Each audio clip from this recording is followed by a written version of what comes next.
Hey there, Chad Seneschal here with Weeldi, and in today's video, I wanted to show you how you can make a step optional in your timeline once you're done recording. So at this point, I have recorded a payment transaction, and I've recorded it all the way to the end.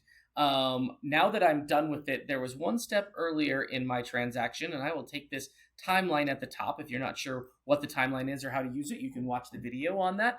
But I'm going to take this timeline, I'm going to go back to, it looks like it's step 16 for this one. I'm going to click on it. It's going to show me a screenshot to verify that that's actually what I'm looking for. And in this circumstance, what's on the screen is a COVID release.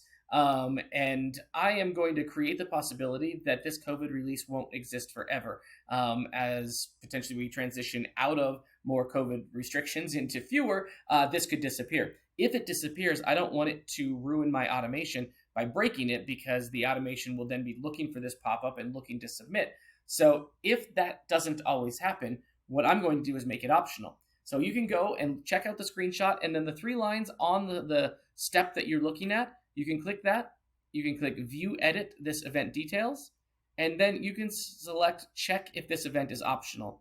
So now if the recorder doesn't see this pop up and then it realizes this is an optional event, it'll go to the next step and see if it can continue with the recording without doing this step.